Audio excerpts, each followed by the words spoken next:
الحمدللہ نحمدہ ونصلی علی رسول اللہ۔ بسم اللہ۔ ایک بزرگ فرماتے ہیں کہ انہوں نے کسی کتاب میں دیکھا کہ کسی آدمی نے عرفات میں وقوف کے وقت 7 کنکریاں اپنے ہاتھ سے یہ کہتے ہوئے پھینک دیں کہ اے کنکریوں گواہ رہو، میں گواہی دیتا ہوں کہ اللہ تعالیٰ کے سوا کوئی عبادت کے لائق نہیں، اور بے شک حضرت محمد صلی اللہ علیہ وسلم اللہ کے رسول ہیں۔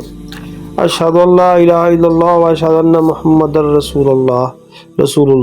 پھر اسی رات اس نے خواب میں دیکھا کہ قیامت قائم ہو چکی ہے اور اس کی برائیاں نیکیوں پر غالب آ چکی ہیں۔ اس پر اسے دوزخ میں جانے کا حکم ہوا۔ جب وہاں پہنچا تو کیا دیکھتا ہے کہ ایک ایک کنکری پہاڑ بن چکی ہے اور دوزخ کا دروازہ بند کر رکھا ہے، اور دوزخ کے محافظ اجتماعی طور پر ان پتھروں کو ہٹانے کے لیے پوری طاقت صرف کر رہے ہیں، مگر کوئی پتھر اپنی جگہ سے ہلتا بھی نہیں۔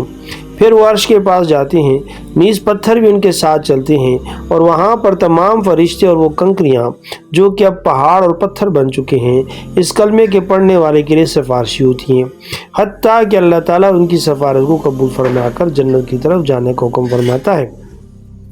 تو وہ پتھر جنت کے دروازوں کے سامنے پہنچ کر آواز نکالتے ہیں، آئیے ہماری طرف، یہاں سے گزر کر جنت میں جائیں۔ اللہ تعالیٰ آپ کو مجھے کلمے کی برکات نصیب فرمائے۔ جزاک اللہ خیرہ۔